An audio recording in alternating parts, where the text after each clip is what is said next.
За та бол угаасаа ерөнхий сайдад тодорхой ойлгомжтой. Томилогтой нь ойлгомжтой. Тэгэхээр томилогчныхын дараа ярина гэдэг ийм байр суурьтай байж болохгүй.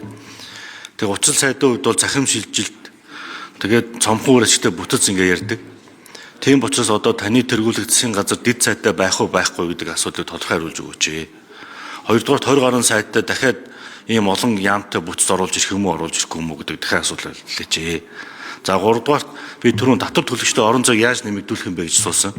Өнөөдөр татвар төлж байгаа аж ахуйн нэгжүүдээс хармааг нь хуу хамаад дансыг хааж битүүмжилж байгаа маш бүдүүлгээр баг дээр нэмж татварыг авдаг.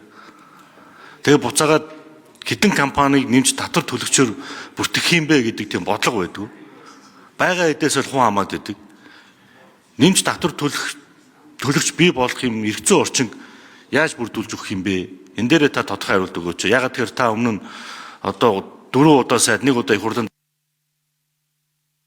За, нэмсэн асрын учрал гэсэн.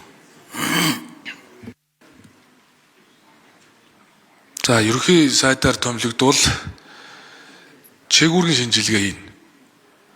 Ерөнхий чиглэлгийн яамдаас бусад салбарт ер нь дэд сайд байх нь зохимжгүй гэж бодож байгаа. Бүтэц бүрэлдэхүүний хувьд, агентлагийн хувьд яамдуудын дэргэд байгаа хөгжлийн төвүүд гээд зарим чиг үүргийг шууд аутсорсын хэлбэрээр мэргэжлийн холбоон шилжүүлнэ. Төрийн үйлчлэгийг эргэцэн үр дагаваргүй төрийн бүх үйлчлэгийг либералчлна.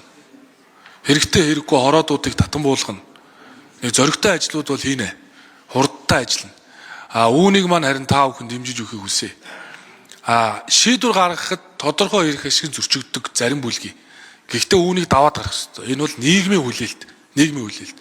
Тэгээ хэдүүлээ зориг гаргаад хамтраад шийдъя.